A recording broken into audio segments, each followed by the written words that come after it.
Pessoal, boa tarde. Estamos dando início, então, ao webinar Economia Verde e Oportunidades de Negócio. Hoje é 7 de abril de 2021. Esta é uma atividade da disciplina Gestão Ambiental, uma disciplina ministrada na UFRN, né? Então, no curso de Engenharia da Produção. E então nós transformamos um conjunto de oito aulas em webinars. Então, esses webinars eles têm as apresentações dos alunos, né? Eu sou o professor Júlio Rezende. Então, hoje nós vamos ter algumas apresentações. Nós temos um convidado, que é o Davi Bertoncello.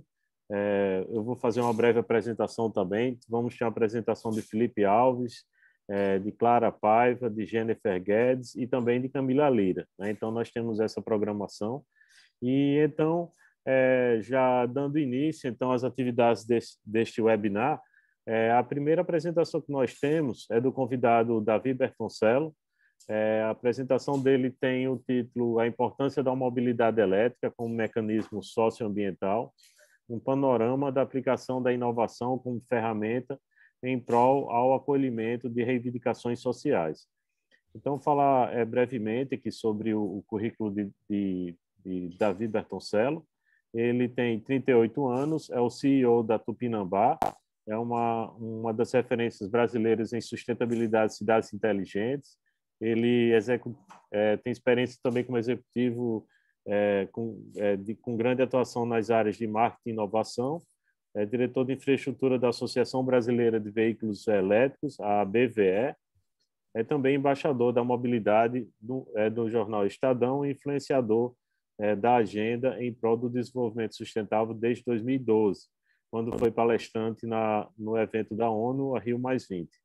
É executivo da indústria de marketing por 10 anos, liderou operações de pesquisa de mercado e mídia para clientes como Bradesco, Pão de Açúcar, Coca-Cola, Natura e Porsche. E na Tupinambá, ele une sua orientação ao negócio e sua paixão pela mobilidade. Alguns principais reconhecimentos que ele tem é de fazer parte da lista dos 10 maiores executivos brasileiros até 40 anos, pela revista Exame, a lista das 10 personalidades do marketing no ano pela AD News, e um dos 35 executivos de startup mais inovadores no país pela revista Pequenas Empresas, Grandes Negócios.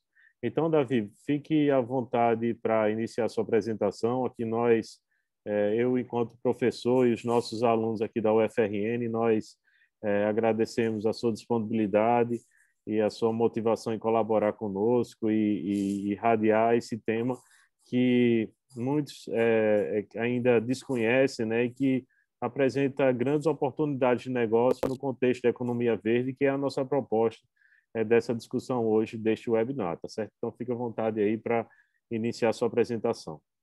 Perfeito, obrigado pelo convite, professor. É realmente um prazer poder colaborar, principalmente com eventos como esse, né? Falando um pouco mais sobre a agenda da sustentabilidade. Pois bem, o próprio case da Tupinambá, acho que assim, mobilidade elétrica ou essas profissões supernovas, você não tem aquela coisa, né? Eu tô uma filha de 4 anos. Minha filha fala que ela quer ser médica ou ela quer ser bailarina, mas ela certamente não quer trabalhar com mobilidade elétrica porque ela nem sabe que isso existe. Então, eu venho dizendo que o meu paraquedas acabou caindo na mobilidade elétrica, tá? Mas, de fato, até para ambientá-los, na minha trajetória, como eu falei, né, estava conversando aqui antes, fiquei 10 anos trabalhando com pesquisa e marketing, e foi nesse momento que eu tomei conhecimento sobre mobilidade, já em 2016, fazia as principais pesquisas de inovação para a Porsche no Brasil, então fiz junto com eles a pesquisa sobre mobilidade elétrica. E em 2016 tinha uma hipótese, né, à época, quando perguntasse ali para um dono de Porsche se ele trocaria o Porsche dele, o barulho do ronco do motor de um Porsche, por um carro que não faz nenhum barulho, eu tinha certeza que os números seriam péssimos, né? Que as pessoas diriam não. Mas fui muito surpreendido. Então, aquela época, entendemos que entre os usuários de Porsche, claro que eu estou falando de uma parcela muito específica da população, 80% daquelas pessoas já em 2016 diziam que queriam fazer a troca, né, para um carro elétrico nos próximos 10 anos. Tá? Então, a gente está em 2021, no meio desses 10 anos, e está vendo isso de fato acontecer. Então, os pilares da própria Tupinambá foram completamente ancorados, né, em centrar esse uso, em realmente fazer da recarga uma nova experiência. Tive a oportunidade de dar uma palestra pessoal quando isso ainda era possível, e aí alguém levantou a mão lá no fundo e disse: o calcanhar de Aquiles da mobilidade é porque demora muito para fazer um carregamento. E minha resposta na época é a mesma de hoje: não, a gente demora, na verdade, para ficar 7 minutos em média num posto de gasolina. Um carro elétrico, por mais que ele fique muito tempo plugado, né, na parede, ele normalmente vai ficar assim quando você está na sua casa, quando você está fazendo qualquer outra atividade, tá? Então, de fato, a gente centrou toda essa experiência de eletroabastecimento e conseguiu traduzir isso em um modelo de negócios que eu vou comentar um pouquinho mais aqui para vocês, tá? Então, dessa grande pesquisa nasceu a Tupinambá, que é realmente a primeira startup de infraestrutura de eletroabastecimento do Brasil, uma empresa que nasceu com um certificado de B Corporation, né, que é um certificado atrelado aí à nossa capacidade de entrega no que tange aos compromissos, né, do ESG.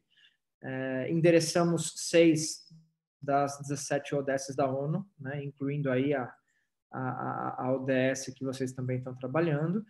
E, de fato, pessoal, acho que a primeira grande questão quando a gente fala de carro elétrico ou de infraestrutura de eletroabastecimento é o que a gente chama do dilema do ovo e da galinha, né? Então, quem dá o primeiro passo? A infraestrutura que entra primeiro? São os veículos que entram primeiro? E esse dilema que o Brasil está vivendo, a gente já sabe pelos países que são benchmarks mundiais sobre o tema, que isso não é um dilema, né? A infraestrutura, ela precisa vir primeiro, tá? Em cima disso, e da oportunidade de trazer um novo serviço, a Tupinambá olha para esse mercado em um formato de ponta a ponta, tá? Por que ponta a ponta? Eu não sei quantos de vocês já teve alguma experiência de eletroabastecimento, mas provavelmente conhecem aí um ou outro localização que tem lá um hardware de eletrificação. Esse hardware normalmente é um hardware desconectado, né? Um hardware que você não tem como saber muitas das questões que você precisa. Aliás, como usuário, vamos lembrar que com hardware desconectado, você chega num ponto esperando que não tenha ninguém lá, né, fazendo o carregamento. Porque se já tiver um outro carro carregando, provavelmente você que estava contando com aquele ponto de parada não vai conseguir fazer esse eletroabastecimento. Em cima disso, a gente lançou, então, em 2019, o primeiro aplicativo relacionado aí que endereçava a dor desse usuário de carro elétrico. Então, o nosso aplicativo, ele hoje ainda é o preferido e o mais utilizado pelos donos de veículos elétricos. Ele faz uma função primordial de demonstrar que existem esses pontos elétricos, que é justamente com essa intenção de diminuir a questão, né, do dilema do ovo e da galinha, de atacar o que lá fora eles chamam de range anxiety, que é o medo das grandes distâncias, de você não ter onde efetivamente carregar o seu carro. A gente tem, então, no nosso mapa, pelo menos 500 pontos em todo o Brasil em que as pessoas conseguem entender onde podem fazer esse ponto de parada, tá? E pensando nessa dinâmica do mercado, a gente entendeu muito o consumidor e quais serão as utilizações, né, do carro elétrico e da malha de eletroabastecimento. Então, a gente entendeu que 50% vai ocorrer na casa das pessoas, 30% vai ocorrer nos espaços que a gente fala que são espaços e os carregamentos por conveniência. Então, são os prédios comerciais, são as grandes redes de supermercado, são os grandes shoppings. E aí a Tupinambá, em particular, ela começou por esse abastecimento por conveniência, tá? Então, a gente tem aí grandes parcerias com esses importantes stakeholders, os prédios comerciais, as redes de supermercados e os grandes shoppings. E aí, falando um pouquinho do portfólio dos tipos de questões que a gente vê no dia a dia, esse é o nosso totem simples, tá? Simples eu digo porque é o nosso totem outdoor, é o nosso totem. Esse, inclusive, ele foi instalado no Mercado Livre nessa semana, tá? Então, a gente está, inclusive, participando aí do processo de eletrificação do Mercado Livre, que recentemente se transformou na empresa mais valiosa da América Latina. Eles têm um grande projeto de eletrificação, né? Estão aí transformando a frota deles em uma frota verde. Hoje são 70 carros, mas eles estão com um roadmap para 1.000 carros, né? Então, realmente transformar a frota do Mercado Livre em uma frota verde, e a gente, né, tem os ajudado com a questão de infraestrutura. Esses totens em particular, eles ficam lá na sede, né, do Mercado Livre, para uso, claro, ali também dos funcionários, tá? E a gente tem também esse totem, ambos, né, são totens com designs assinado. Esse a estação de recarga premium, eu falei para vocês toda a questão de colocar o consumidor no centro dessa discussão, tá? E acho que esse nosso equipamento, ele traduz isso bastante, porque ele foi estruturado pensando em 2 pilares. O primeiro pilar, a questão do design ergonômico, né? A questão de CX, né? de experiência ali do consumidor no ponto de venda. Então, muito interessante todo o nosso trabalho até de posicionamento, de onde colocar, qual a altura para colocar o conector. A gente lembra que o Brasil, em particular, é um país onde os nossos postos de gasolina têm um atendente, né? Tem ali o frentista. Então, o brasileiro não está nem acostumado a fazer o seu abastecimento. Então, a gente teve que ter bastante dessa preocupação. E, claro, um elemento com uma tela de 55 polegadas, é a mesma tela daquelas telas de aeroporto, né? Uma tela que funciona bastante para comunicar, né, a agenda da mobilidade, da sustentabilidade. Ajuda também na hora que tem um usuário fazendo ali o eletroabastecimento. Claro que essa tela se torna um grande manual de instrução, né, que facilita muito a interação. E um segundo pilar, tá? Essa mesma tela, claro, ela nos ajuda com esse componente de possibilidade de advertising, tá? Então, claro que uma parte do que a gente faz aqui é um negócio voltado a convidar grandes empresas que queiram participar deste universo. Só que o nosso software, ele também tem uma camada, falei mais da camada lá atrás, relacionada ao usuário de carro elétrico, mas ele também tem uma camada de oferta que funciona para quem tem um ponto de carregamento, né? Então, é uma plataforma onde a gente endereça aí, claro, todas as questões relacionada à eletrificação, relacionada à telemetria, e também ajuda, por exemplo, quando é o caso, tá? Então, imagina que isso pode estar posicionado, um totem pode estar posicionado num shopping que quer vender essa eletricidade. Pelo meu software, eu consigo também ajudar esses pontos a já ter um meio de pagamento, tá? Então, a gente consegue colaborar também com essa funcionalidade de meio de pagamento.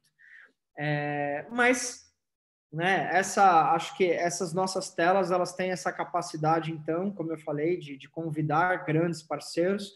Então, aqui é um exemplo com um banco parceiro, a gente está fazendo um MVP com eles, né, que é o pessoal do Banco BTG, que estão utilizando as nossas telas para falar aí do seu banco digital.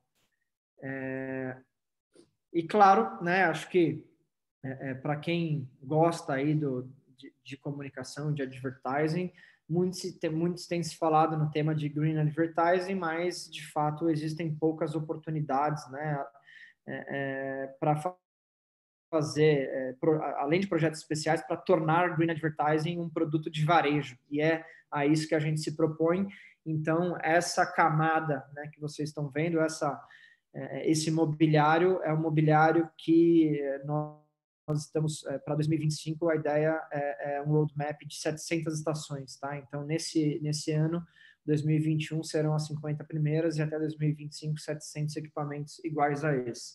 Estou vendo aqui, controlando meu tempo, mas acho que eu tenho tempo aqui para mostrar o negócio acontecendo. Deixa eu Legal. mostrar aqui para vocês. Acho que desse vídeo vocês vão entender melhor como funciona. Espera aí que eu estou gastando meu tempo. Vamos lá.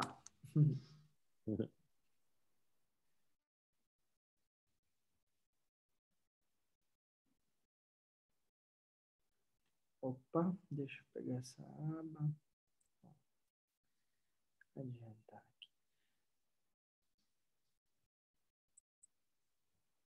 Então, é simples assim. Esse totem, ele tem 2,65, tá? Ele parece ainda mais alto porque a modelo é baixinha. mas de fato é um equipamento grande e como vocês estão vendo, essa é a mágica, tá? Então, colocou ali no carro o conector e pelo nosso aplicativo, via QR Code, você faz o desbloqueio desse carregamento, tá? Por esse aplicativo, como eu mencionei lá atrás também, existem outras funcionalidades super interessantes, como reserva de vaga, como entendimento do status, tá? Então tem... Opa, deixa eu voltar aqui. Tem várias boas funcionalidades. Só para terminar aqui bem rapidamente, esse é um projeto que foi realizado junto com talvez aí uma das principais empresas brasileiras de design relacionado a estados inteligentes, que é o pessoal da Questonó. Recebemos aí a honraria no Brasil Design Awards, né? Então o nosso totem foi considerado aí um dos melhores equipamentos do ano pelo design brasileiro. E como eu falei, a certificação do B Corporation. E claro, aqui, só para vocês entenderem, uma possibilidade, o que a gente está falando aqui é sempre em uma estação que traz uma comodidade, um benefício.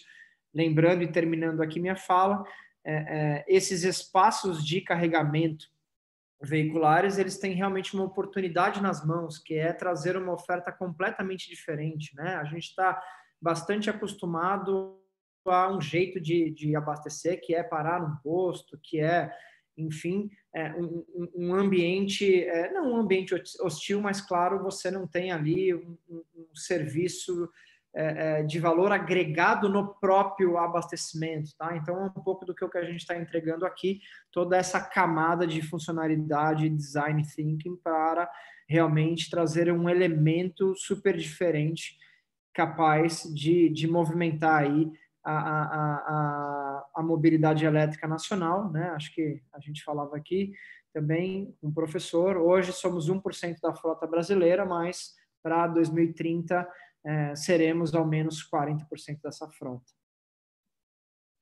E aí, termino, Tupinambá, ela vem tendo um bom espaço na mídia, né? Claro, exatamente em cima dessas premissas de atacar o déficit do abastecimento elétrico, e era isso que eu queria dividir com vocês hoje, nesse tempo que eu não passei mais do que 1 minuto, professor. Então, gostaria de agradecer a sua apresentação aí. Realmente a ideia era ter essa apresentação nesse formato aí, nesse tempo.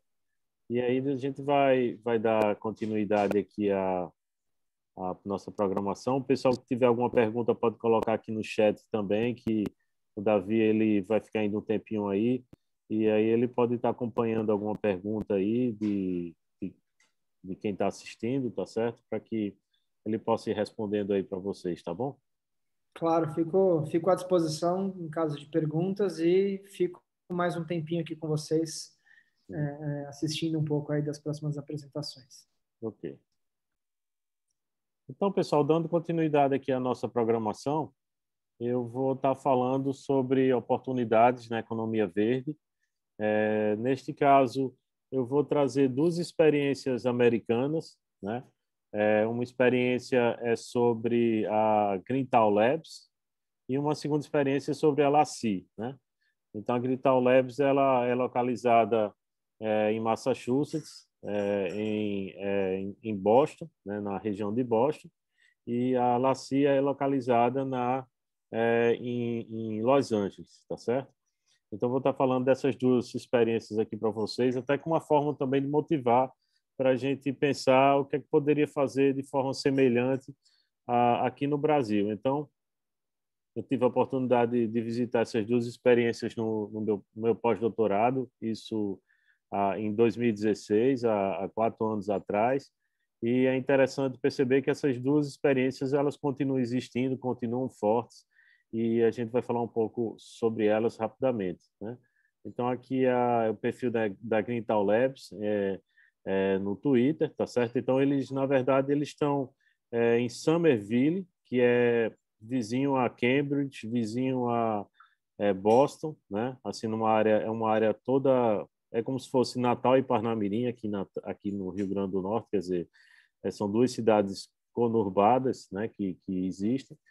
E então essa Greental Labs ela é uma incubadora, certo, de startups voltados a empreendimentos na área de economia verde ou de tecnologias limpas ou de economia circular, tá? Então ela tem tanto a Greental Labs que a gente vai estar falando aqui, como também a LaCie, elas têm o foco delas são os empreendimentos nesse segmento, né, de tecnologia limpa, tá?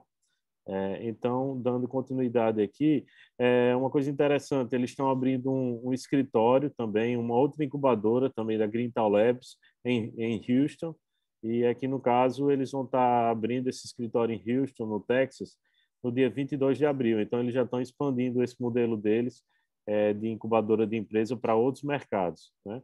Então, isso aqui é uma foto da visita que eu tive lá, quando eu tive. Então, na época, eles realizavam eventos, né, de relacionamento, de network, né? Assim, essa é a característica do ambiente lá que eles têm, que então assim um espaço aberto, né, que propicia até a interação, a cooperação entre uma empresa e outra que está sendo incubada nessa incubadora aí.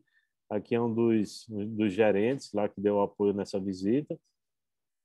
E aqui o anúncio já desse outro escritório que eles estão iniciando. Então, em ambas as iniciativas que a gente está apresentando aqui, eles têm uma página explicando como é que é a aplicação, você se candidatar para levar a sua empresa, né? Quem tiver empresa para estar fazendo parte, né? Desse ambiente aí, né? Então, aqui eles destacam que é uma comunidade de tecnologia voltada ao clima, né? Pioneiros de tecnologia voltada ao clima, né? Que eles chamam Climate Tech, né? Trabalhando também com base em design, né? Para um mundo mais sustentável, né? Então, a ideia é transferir todo um conjunto de conhecimento para tornar essas empresas sustentáveis. Então, eles têm uma opção aqui que Meet Our Members, né? Então, você clicando aqui nessa opção, é possível ter todo o repositório das empresas que estão presentes lá. E então, assim, é uma variedade muito grande de negócios em segmentos de tecnologias limpas diferentes. De repente, algumas dessas empresas, o que elas trabalham lá pode fazer sentido para eles terem um representante aqui no Brasil também, né? Ter uma parceria com empreendedores aqui no Brasil também, né? Porque são tecnologias e modelos de negócio que eles já avançaram bastante lá, porque lá eles conseguem ter um ambiente de negócio e de transferência de tecnologia e inovação muito saudável para os negócios. Então, aqui tem um exemplo da página de aplicação, né, que eles utilizam para estar aplicando para fazer parte dessa incubadora de empresa. Aqui algumas empresas que existem lá, por exemplo, empresa na área de eletricidade, eletrônica, fabricação, um escritório da BASF também em Boston, né, acaba funcionando. Muitas empresas dessas internacionais, né, globais, elas acabam indo para dentro dessas incubadoras também como uma forma de criar está identificando naquela incubadora ali a presença de empresas que possuem um potencial de fazer negócio com elas. Então, elas vão para dentro das incubadoras em busca de novos parceiros e, muitas vezes, desenvolvendo até um novo ramo de negócio, né? Uma nova atividade.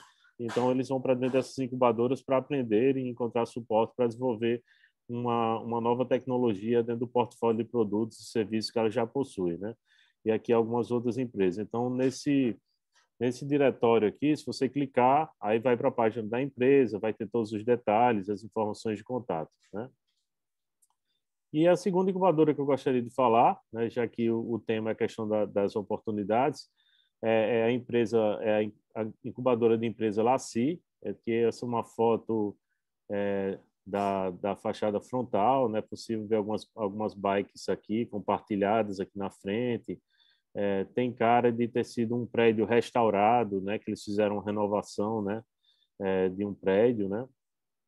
O perfil deles no Twitter.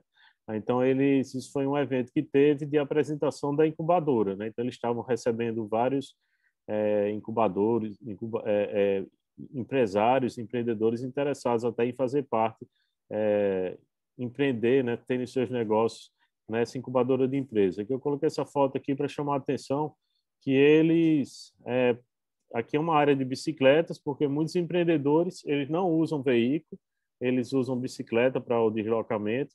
Então, eles têm esse local para guardar as bicicletas e tem chuveiro também. Então, a pessoa vai de bicicleta e toma banho lá na incubadora e depois vai para o escritório deles, né, para desenvolver as atividades. Então, a página deles também, eles possuem um diretório com a relação de empresas.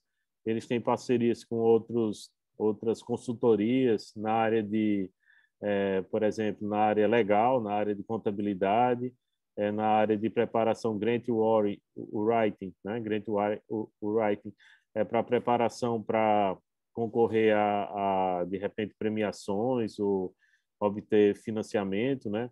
E também uma consultoria também na área de interação com o setor público, né? Dessas empresas, né? E então eles têm aqui fala mais um pouco sobre o programa de startup deles, né? Eles destacam que aqui são alguns benefícios, né, que estão incluídos aí, como, por exemplo, até $160 mil em serviços de negócio, sessões de aconselhamento e também exercícios de currículo, né, para ser apresentado a experts de indústrias, mentoria, né, regular com os executivos, né, também rodadas de discussão, né, também acesso a oportunidades de financiamento, né, e oportunidades para ganhar visibilidade no ecossistema, né, de inovação que eles trabalham lá. Inclusive convidando para sessões de pitch e também para esses empreendedores eles serem painelistas em eventos, né? Então, eles disponibilizam informação de contato. Uma coisa que está sendo muito utilizada fora é esse aplicativo aqui, esse recurso chamado Calendly, né? Que você você dá uma sugestão de horário para conversar com a pessoa desse empreendimento aí, né? Então, você coloca, eu quero conversar com vocês às 16h15. Então, você mesmo já faz o seu apontamento. Se ele estiver disponível, já fica confirmado aquele horário ali. Se não, a pessoa vai entrar em contato com você, vai dizer, olha, eu não estou disponível nesse horário, mas vamos ver um outro horário aí para a gente ter a nossa reunião. E, por exemplo, aqui foi uma das coisas... Então, eles têm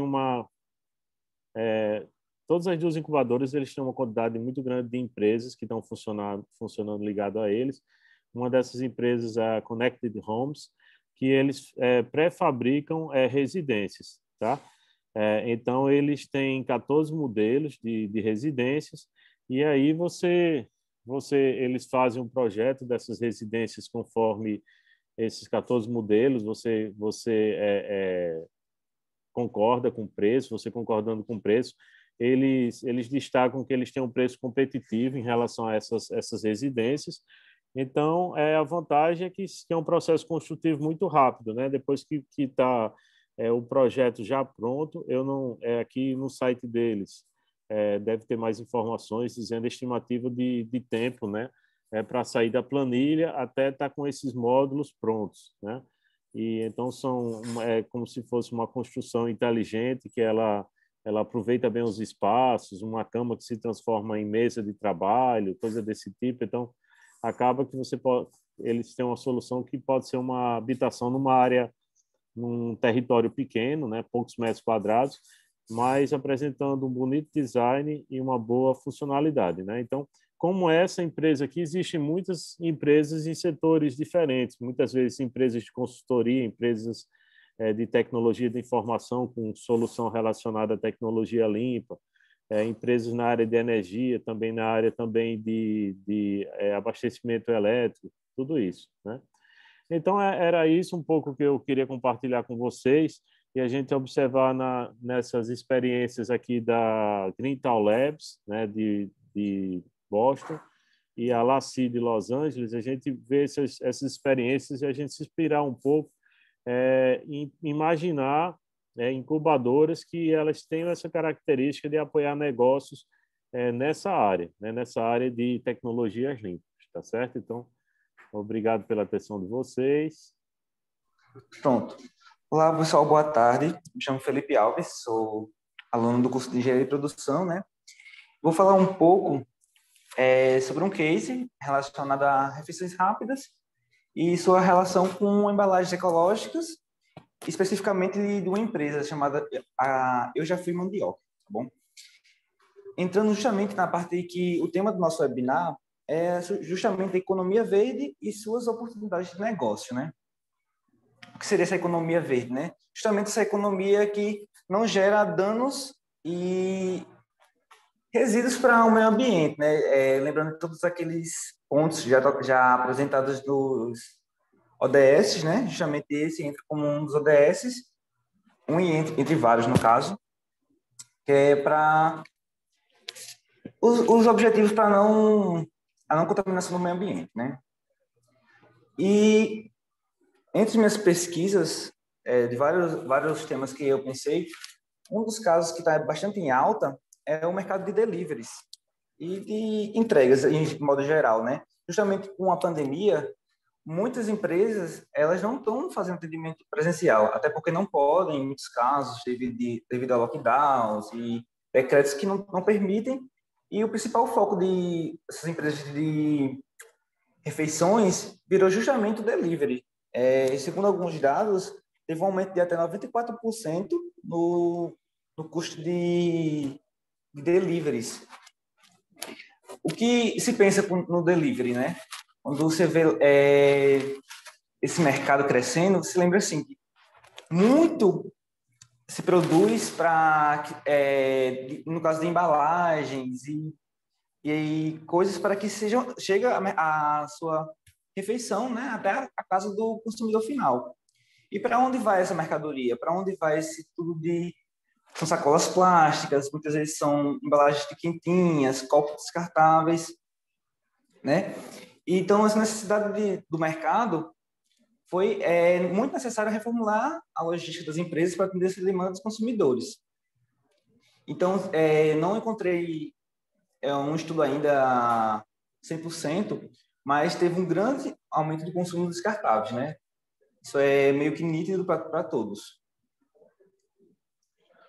E outra coisa, quando pensamos em descartáveis, o primeiro ponto que encontramos é justamente o descarte inadequado. A maioria dos municípios brasileiros eles não possuem coleta seletiva, né? Acho que aproximadamente 30,4% da população tem acesso à coleta seletiva e apenas 22,2% dos municípios têm esse tipo de serviço. Então, é muito, muito pouco para que se tenha esse tipo de coleta e o descarte realmente adequado.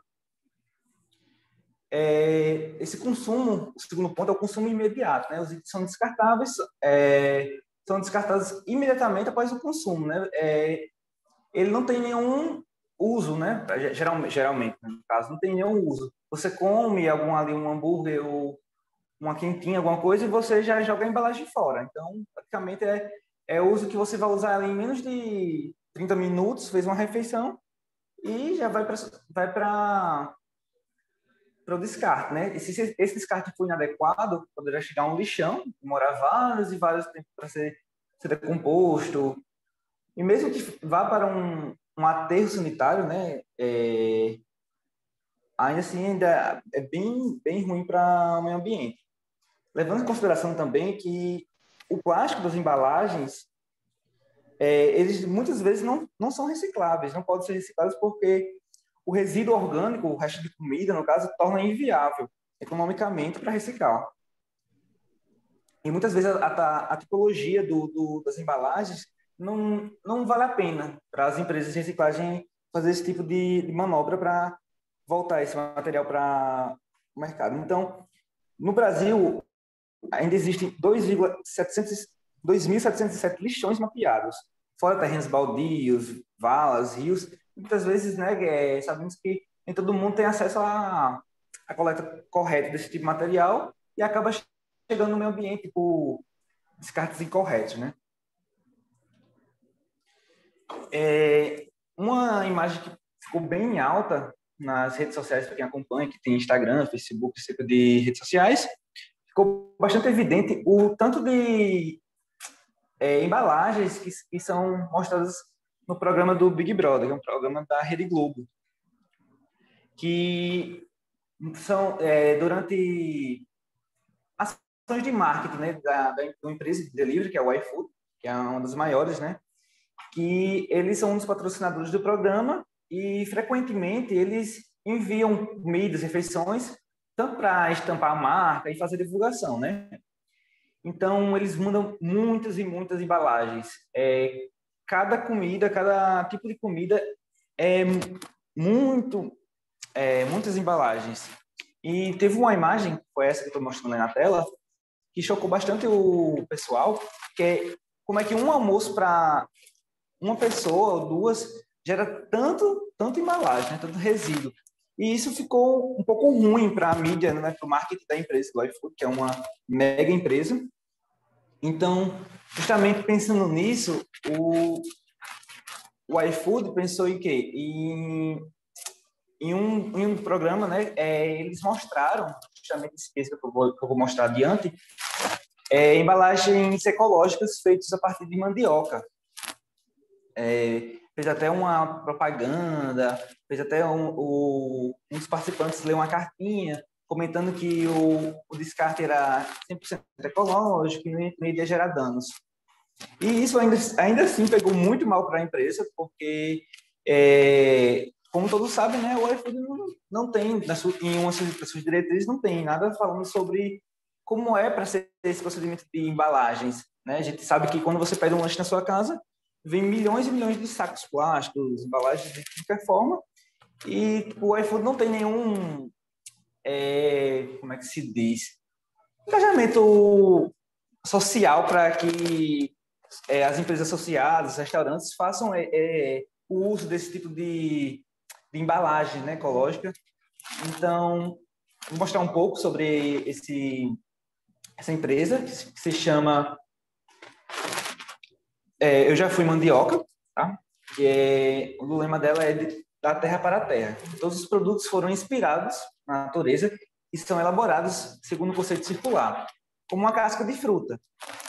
Não queremos gerar menos resíduos, acreditamos que uma economia de lixo zero, que era o fim, são o começo de um novo ciclo. Ou seja, como eles falam de uma casca de uma fruta. Quando você come uma fruta, a casca ela vira adubo para uma nova plantação, para que sejam gerados novos produtos não, como você diz, novas árvores que vão gerar novos alimentos, né?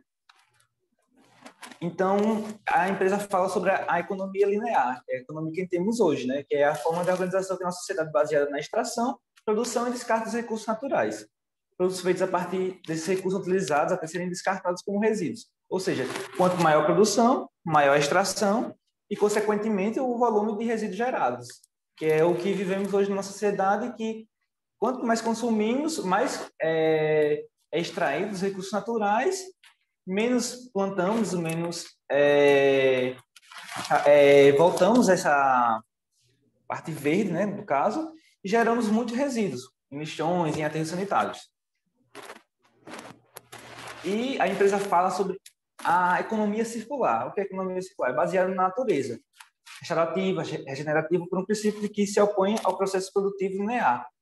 Os resíduos são insumos para a produção de novos produtos. No meio ambiente, restos de frutas se decompõem e viram adubo para outras plantas. Nesse modelo não existe uma ideia de resíduo. Tudo serve continuamente de nutriente para um novo ciclo. No caso desse case de Eu Já Fui Mandioca, é feita a plantação da mandioca, aí passa para o processo da fecularia, daí passa para o processo da produção industrial, aí eles focam no consumo consciente, porque também não adianta ser produto ecológico que você consome sem freio, né, desenfreadamente. Aí esse consumo consciente é direcionado através da logística reversa, de forma que vá para a terra e feito o processo de compostagem para que seja a nova plantação. Que são um dos lemas da empresa, né, que é o ambientalmente correto, produtos biodegradáveis e compostáveis em até 90 dias.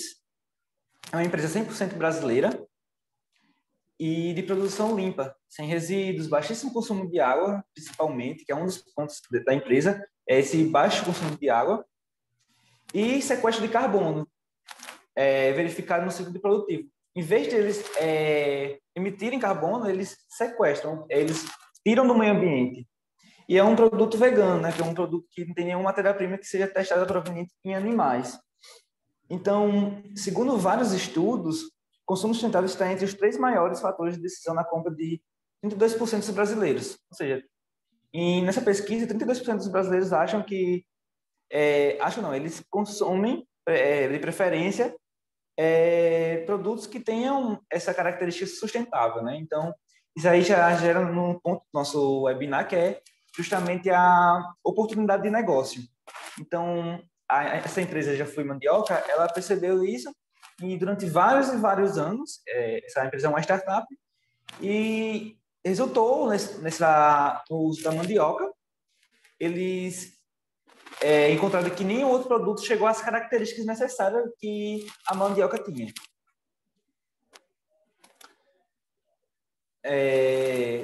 Não está falando dos estudos, né? Tem vários laudos de estudos de eficiência e eficácia do produto.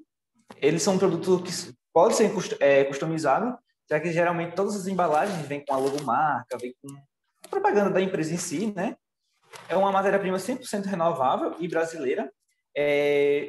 A mandioca é uma das principais raízes brasileiras, né? Está bastante comum na nossa realidade, principalmente aqui na parte do Nordeste. Somos o 4º maior produtor de mandioca. E essa produção permitiu que sejam feitas embalagens de forma bastante adequada, e ela tem as características que permitem que a embalagem tenha resistência adequada, que não esfrie rápido a comida, entre outros assuntos. Ao substituir as embalagens plásticas pela de mandioca, você tem o seguinte resultado após um ano. Essa imagem que está passando em tela de vocês agora é uma calculadora que é disponibilizada no site deles, se vocês quiserem entrar lá e verificar, no site Já Eu Fui Mandioca, que você faz um cálculo de quantas embalagens, quanto você economizaria. Nesse caso aí, foi feito um cálculo com 16 embalagens, que foi a quantidade de embalagens que tinha no programa, né, do Big Brother. Você economizaria 0,69 mil litros de água para o mundo, você deixaria de gerar 0,04 quilos de resíduos e você sequestra CO2 equivalente ao plantio de 0,1 árvores. Aí uma mensagem que eles falam é que o futuro não é descartável, né? Por trás de nossas embalagens ecológicas, brasileira, há um moderno conceito científico e ambiental, que é através desse conceito de seres humanos. Quer dizer que o futuro não se faz amanhã, se faz hoje. Agora, com ações concretas que influenciam positivamente nossos espaços, nossas relações. E ações concentradas no desenvolvimento e consideração de uma solução inédita e sustentável que possa responder e respeitar 4 dimensões: a ambiental, a econômica e a sociocultural. Aqui está a produção deles, né? Eles pegam a fécula da mandioca, né? Que ela não é um alimento, ela é extraída um alimento para os seres humanos, no caso. Ele é feito da mandioca brava, no caso, que é feita a fécula dessa mandioca, misturada com pouquíssima água e feito nessa maquinazinha que está mostrando na tela. E faz todo esse processo até ela virar uma massa e na massa fazer a modelação dos produtos.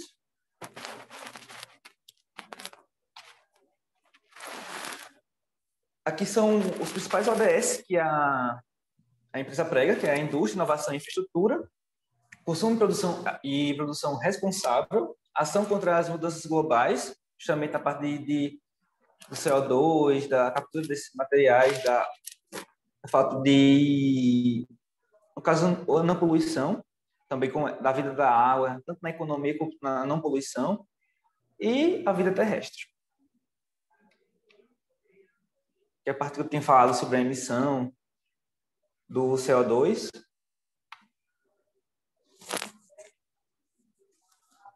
Pronto, os produtos de mandioca viram compostos de qualidade em até 90 dias. Livre de metais pesados, compostos gerados possuem comprovadamente potencial agronômico. Mas espécie não é tudo. Os produtos da nossa linha se desenvolvem no jardim de sua casa com a própria água da chuva em torno de 20 dias. Ou seja, se você não quiser dar o destino, sua própria casa, você pode usar esse material para fazer na sua horta, no seu jardim mesmo, ou fazer a logística reversa ideal, né? Aqui está um dos itens que eles botam, que é potinhos de sorvete, de suco. Certo? Era isso que eu ia falar. Obrigado.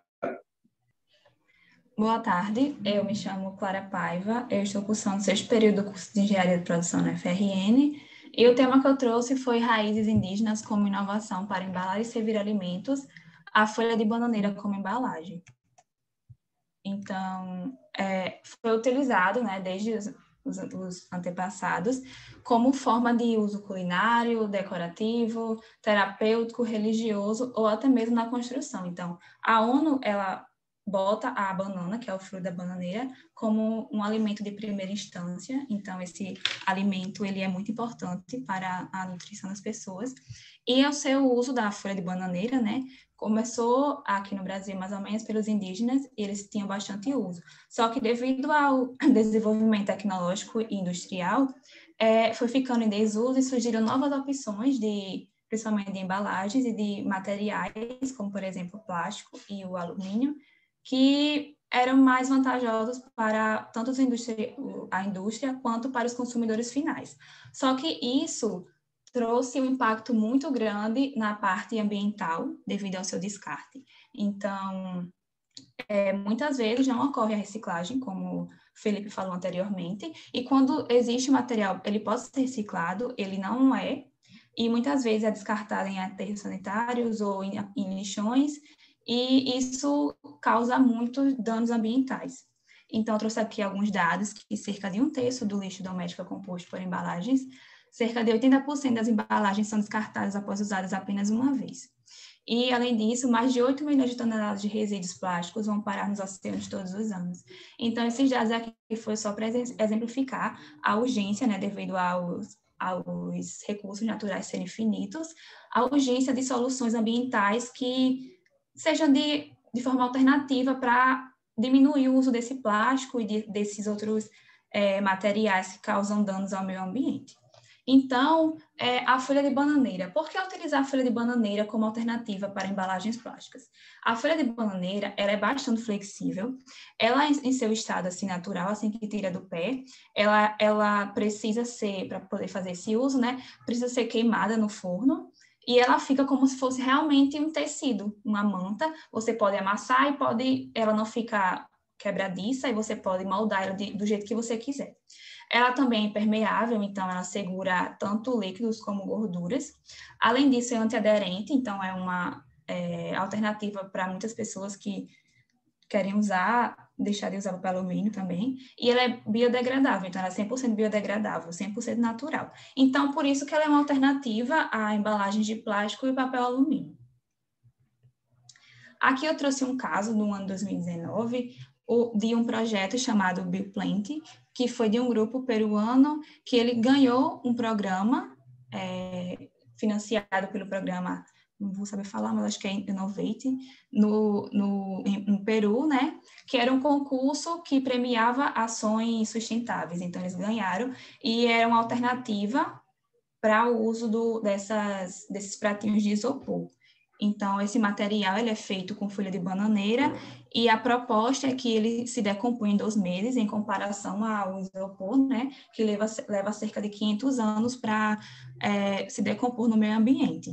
Então, devido a esse financiamento, eles tiveram capital, né, para projetar e fabricar todos os equipamentos do seu processo produtivo, que eram tipo o prensador, o expedidor e o cortador.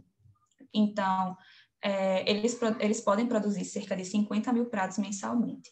E esse ramo está dando ainda os primeiros passos, então eles conseguiram visualizar, né, juntar essa parte de um negócio inexplorado com uma prática ambiental para ajudar o meio ambiente. E aqui é outro exemplo, que foi também no ano 2019, que um supermercado na Tailândia, eles substituíram as embalagens de legumes e de verduras, por exemplo, que está aí na imagem, por folhas de bananeiras. Então, eles postaram nas suas redes sociais isso e viralizou. Então, muitos supermercados no mundo, eles buscaram... eles nunca tinham ouvido falar, né, de modo geral, e acharam uma solução muito interessante e começaram a buscar, pesquisar e adotar também. E isso, inclusive, impulsionou o negócio que eu vou falar mais à frente, o case, porque muitas pessoas não conhecem, quando conhecem, não tem uma forma de conseguir de modo rápido, né? Então, essas embalagens elas são também muito usadas na Ásia, né, para embrulhar porções de arroz. E agora eu vou apresentar um case da folha de bananeira, né? A folha de bananeira é o nome da empresa brasileira que foi criada por esse casal, que é Enio e Goretti. Foi uma empresa criada no ano 2011, mas eles começaram a pensar na folha de bananeira como oportunidade de negócio em 2003, quando eles eram muito ligados nessa parte gastronômica, apesar de não ser o ramo que eles trabalhavam, né, na época, porque eles gostavam de assar o peixe na folha de bananeira. Só que por morar em São Paulo, né, uma grande metrópole, eles tinham muita dificuldade de conseguir essas folhas de bananeira.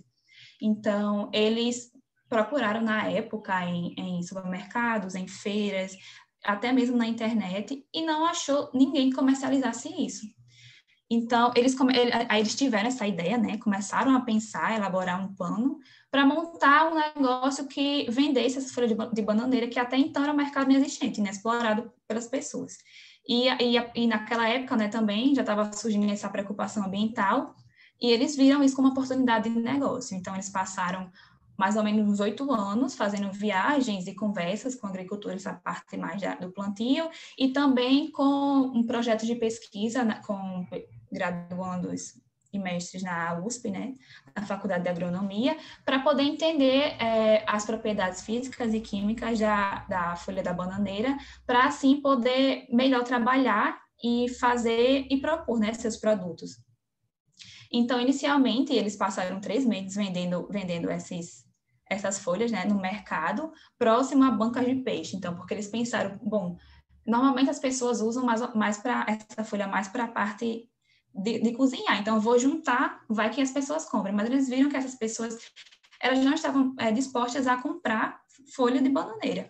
Então, a gourmetização desse negócio foi uma proposta que foi essencial para alavancar o negócio. Então, eles começaram a falar com chefes de cozinha que utilizavam para ornar os pratos e também para cozinhar, porque dá um tempero diferente, um sabor, um cheiro diferente à comida. Então, eles mudaram o público-alvo do negócio para classes para A e B. Então, foi o modo que deu certo.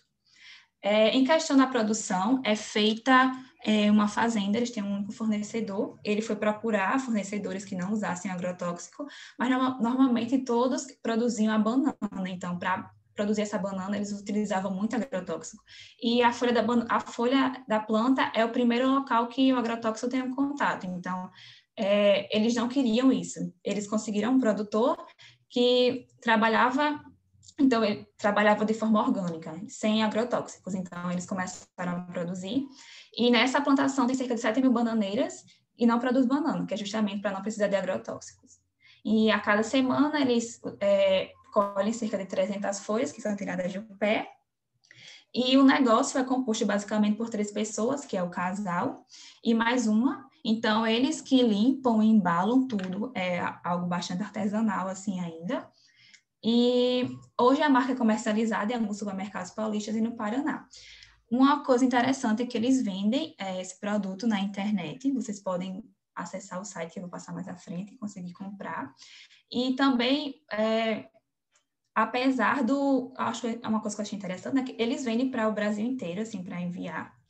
Só que a folha da bananeira, ele é um produto bastante perecível. Ele dura 3 dias, normalmente em temperatura ambiente, e refrigerado no máximo 1 semana. Então, achei muito interessante essa parte de fazer envios para o Brasil inteiro. Então, aqui é um resumo do projeto, né? Que o projeto é a Folha da Bananeira. O que faz? Vende folhas de bananeira para uso culinário. Os sócios são Enio Rodrigues e Gorete Rodrigues. Funcionários são 3, né? Incluindo eles 2. A sua sede é em São Paulo.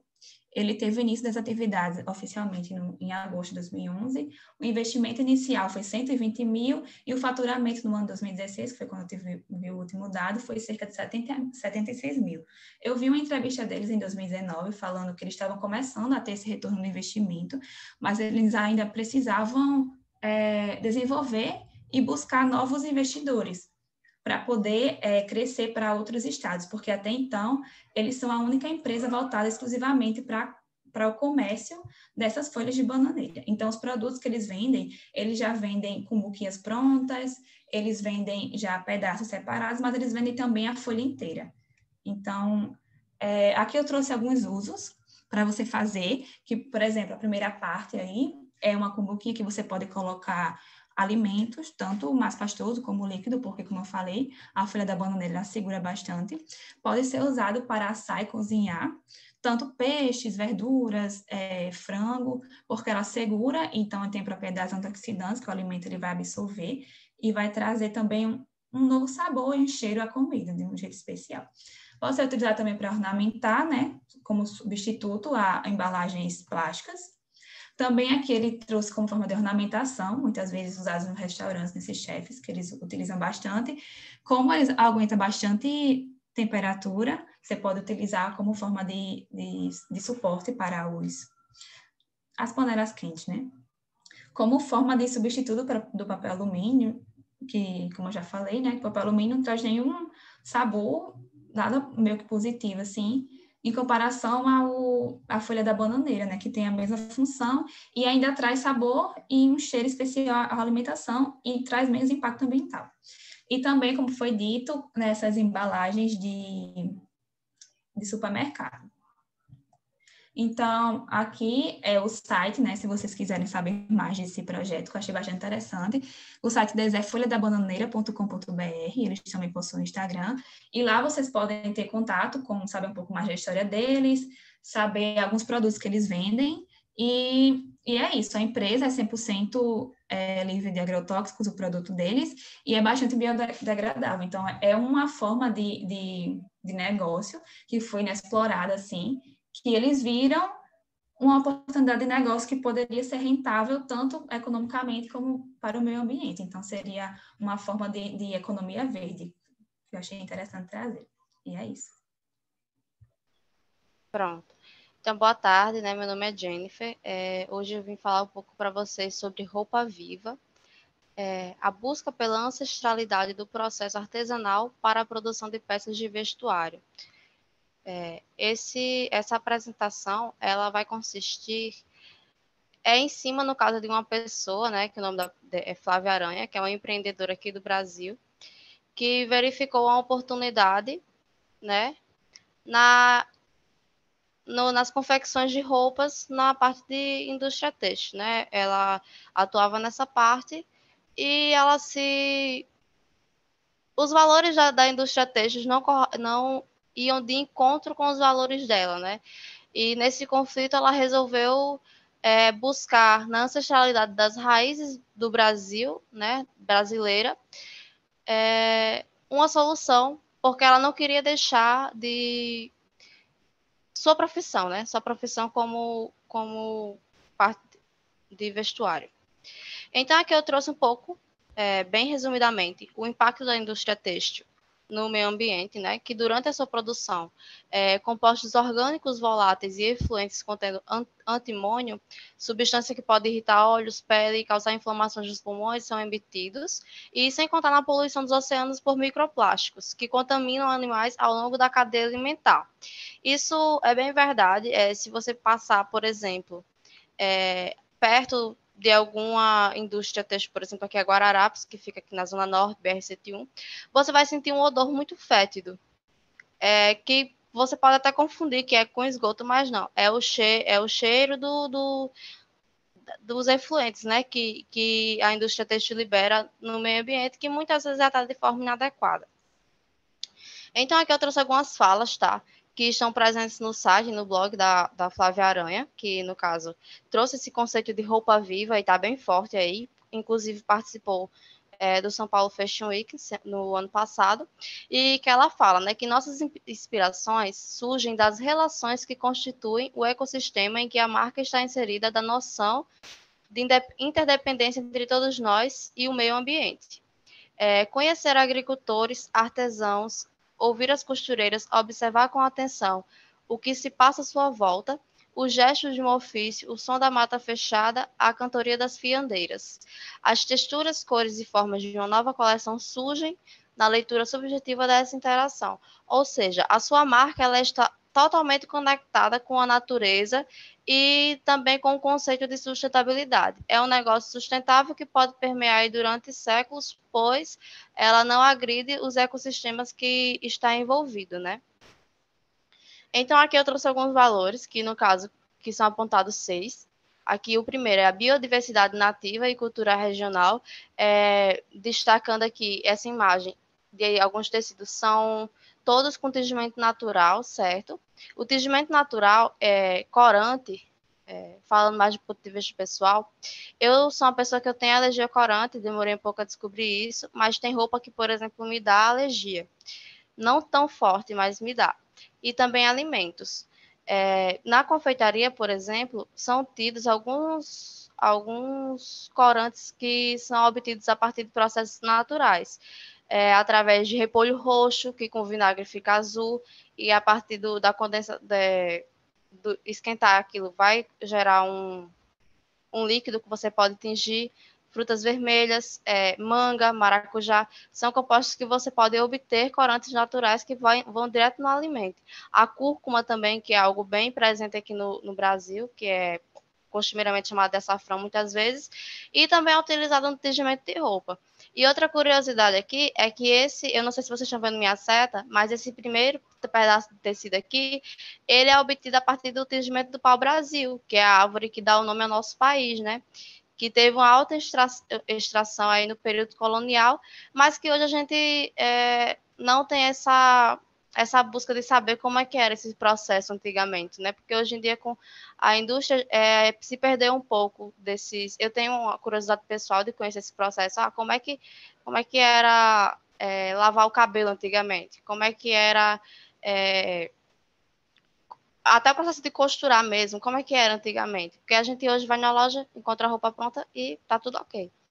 Então, essa ancestralidade que a Flávia Aranha fala é justamente isso, é buscar no passado os processos artesanais para que a gente se conecte novamente com o meio ambiente. E os clientes dessa marca buscam esses valores também, apesar de que é uma marca que tem voltado para pessoas com um poder aquisitivo um pouco elevado, né? E outro ponto é a tecnologia verde. Lá eles têm laboratórios em que fazem pesquisas de como melhorar ainda mais seus processos manuais e artesanais. O terceiro é justamente essa parte de saberes ancestrais, de resgatar com índios, por exemplo, como é que eles obtinham pigmentos. O coloral, por exemplo, o colorífico que a gente usa é obtido a partir de um fruto que é extraído. E em alguns interiores ainda tem esse fruto que é vendido, o pó. Mas hoje em dia a gente compra no supermercado pronto, que ali passou por vários processos e hoje é um produto transgênico, né? E outra coisa seria a afetividade nas relações, que entra justamente no aspecto social aí e da valorização dos funcionários que atuam juntamente com ela na empresa, né? E aqui nessa foto tem alguns frascos com os tingimentos que são utilizados.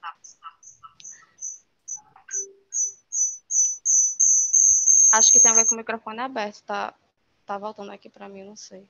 Fechei. Melhorou, pronto. Compartilhamento de conhecimento. O que é isso? No seu blog, né, no seu Instagram, ela oferece cursos online. Para quê?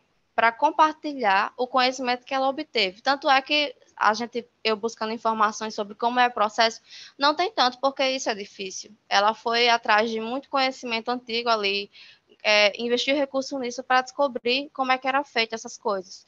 E hoje em dia ela replica isso de curso pago, mas de qualquer forma ela replica, né?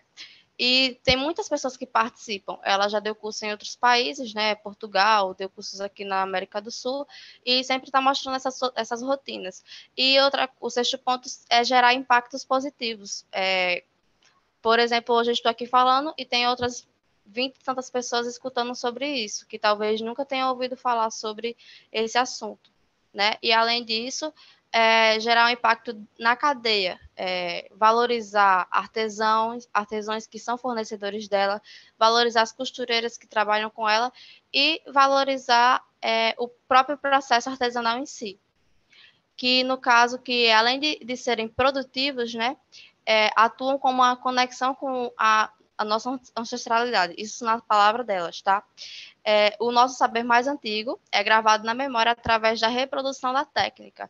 Quantas técnicas foram perdidas, né, com o advento da industrialização, mas que se hoje você for remontar, a gente descobre o quanto é enriquecedora. Basta, por exemplo, visitar algum engenho aqui do Rio Grande do Norte e ver como é que era feito o processo de rapadura, por exemplo. E nas roupas também eram assim. Aqui tem a parte do tingimento natural, aqui é o pigmento a partir da extração do pau-brasil, e tem a origem renovável, né, de cascas de árvore, frutos, folhas e raízes, que eu vou trazer posteriormente quais são esses materiais, essas matérias-primas que são utilizadas, os conhecimentos ancestrais envolvidos nos processos, né, e o desenvolvimento sustentável e ecológico. Aqui são as matérias-primas utilizadas, isso aqui é uma exemplificação, né, do processo de tingimento, de teste, de corpo de prova. E aqui eu trouxe alguns pigmentos que ela fala que utiliza, né, durante o processo de produção. Essa daqui é a erva mate, que é uma erva, né, utilizada no chimarrão, na região sul principalmente, e colore de verde os tecidos de linhos e algodão, né? Tem uma coloração esverdeada. Ela é cultivada aqui na América do Sul, no Brasil, Paraguai, e é uma planta considerada estimulante, né? Alguns de vocês podem conhecer já. E aqui é a romã. A romã ela é uma árvore, né? Uma planta que pode estar presente aí em várias residências brasileiras, né? Que ainda tem um jardim, um quintal em casa. E está associada também à boa fortuna, né? Que algumas pessoas têm esse costume mais da parte espiritual. Mas que ela também garante aqui essa cor dessa roupa que eu trouxe aqui. E essas escalas de cores de tons de verde são obtidas a partir da extração do pigmento da casca da romã. É interessante também, ela não usa, mas a casca da cebola, por exemplo, ela também gera um pigmento em roupa e faz impressão botânica, que é algo que eu vou trazer mais à frente. Aqui é a cássia negra. Oxe, a imagem foi errada. Aqui é a cássia negra. A cássia negra, na verdade, é um pó obtido de uma casca de árvore.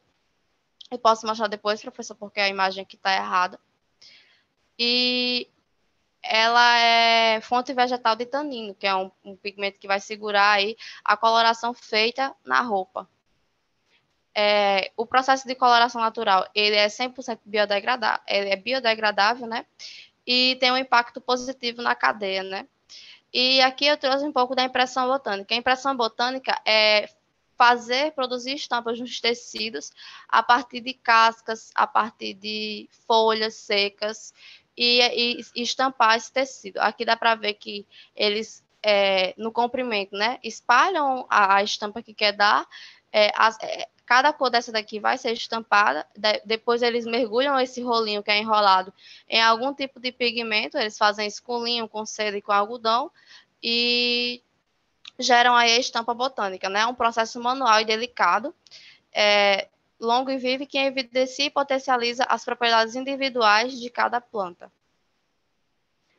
Aqui o processo mais artesanal, eu trouxe essa foto para mostrar realmente como é que é o banho de tecido que eles fazem. Aqui na mistura da água, eles agregam esses tingimentos e retiram depois de um tempo aí. Também tem a questão do banho de sol, várias técnicas que podem estar desenvolvidas nesse processo. E aqui são alguns produtos vendidos, né, por essa marca, que são o BioWash, que é o lava-roupa líquido, que é natural, que tem a formulação vegetal, e 100% livre de petroquímicos, certo? Que é indicado para lavar isso daí, e tem óleos vegetais e algumas fragrâncias presentes aí na cultura brasileira. E aqui são sabão de coco e lascas, todos eles orgânicos e naturais. E aqui eu trouxe os materiais fixador, né, que é o tanino, que eu já citei. O tanino ele é rico em proteínas que são utilizadas como para fixar os tintureiros naturais nas fibras celulósicas, tá? Esse tanino aí, da esquerda, ele é produzido a partir da casca de acácia negra, que é uma árvore nativa da Austrália, mas que foi adaptada aqui no Brasil, cultivada no Rio Grande do Sul. E à esquerda tem o material fixador alumen, que é um sal mineral utilizado para fixar os corantes naturais também, e pode ser encontrado em diversas regiões do planeta e é utilizado em receitas milenárias, né?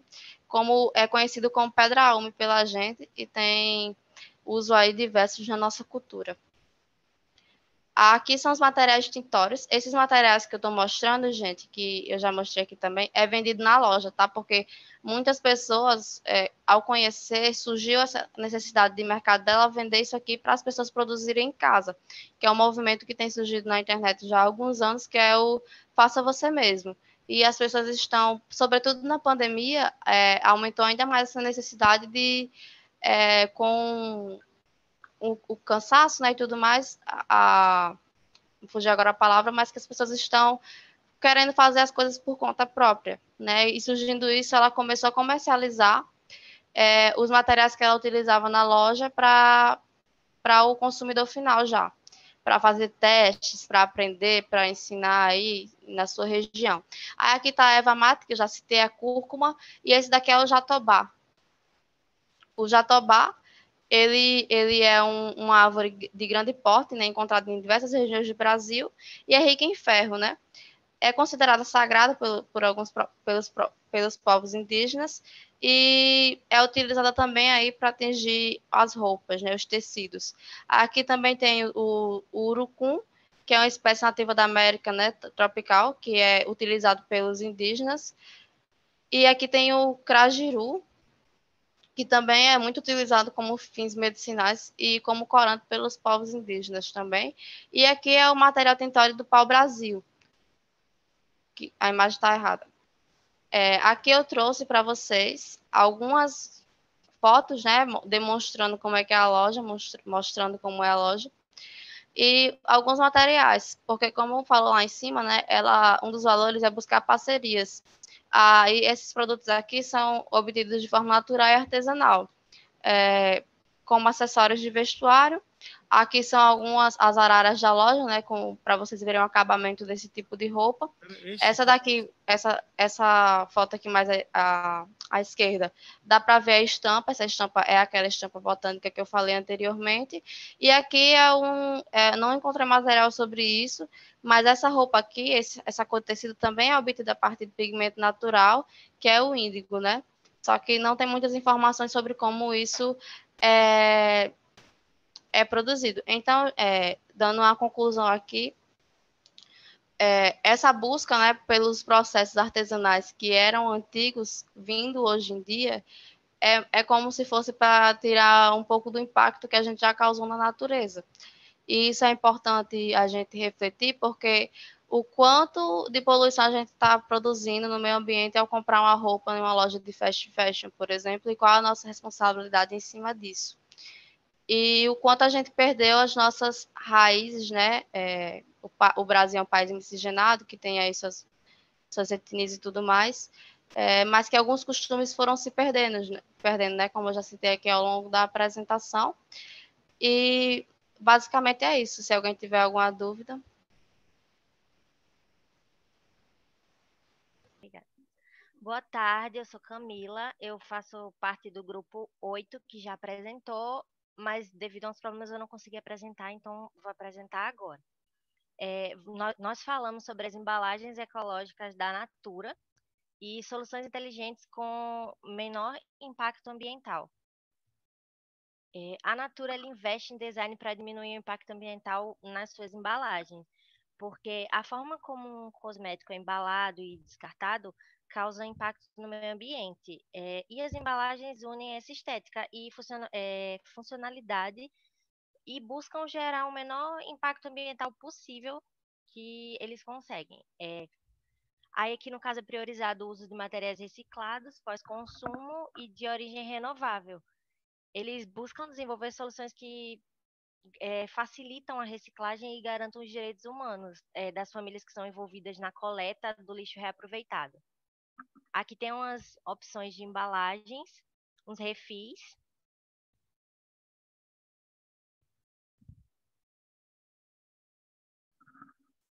A Natura conta com um núcleo de design, o NUDE, e eles seguem 4 princípios. O primeiro princípio é usar menos materiais. E em 2017, a venda dos refis evitou que quase 1,6 milhões de toneladas de lixo não orgânico fossem despejados no meio ambiente.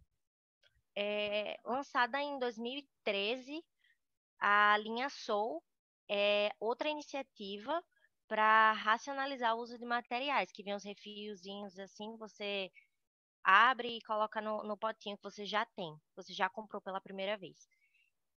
As embalagens dos produtos da marca têm 70% menos plástico na composição.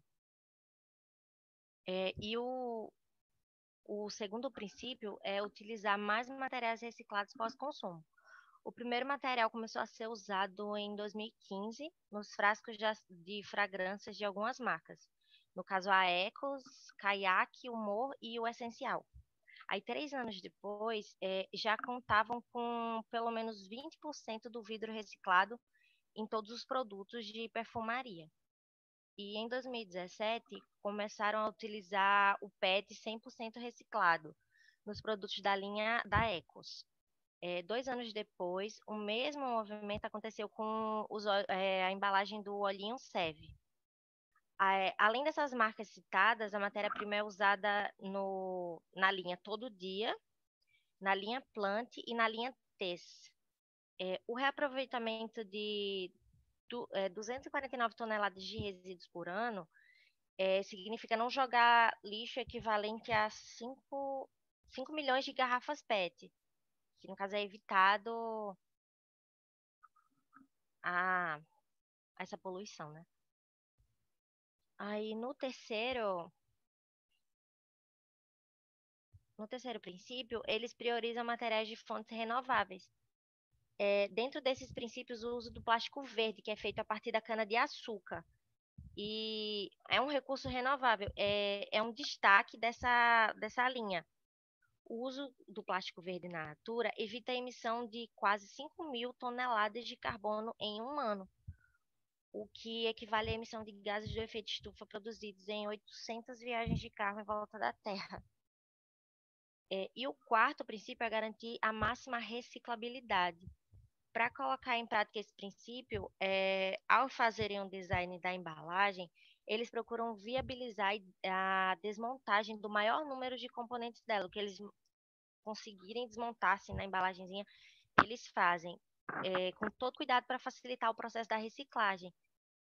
E alguns materiais são banidos pela Natura quando eles se juntam com o núcleo de design para poder criar as embalagens e ver como seriam descartados esses materiais. Aí tem alguns materiais que são assim negados logo de cara, que é no caso do PVC, né, o plástico comum, e os materiais que são oxibiodegradáveis, que não atendem às normas nacionais e internacionais de biodegradação. E eles não consideram como uma tecnologia ambiental correta, então eles descartam esses materiais nas embalagens deles. Aí, concluí, professor. Foi uma apresentação pequena porque foi tirada do outro grupo já.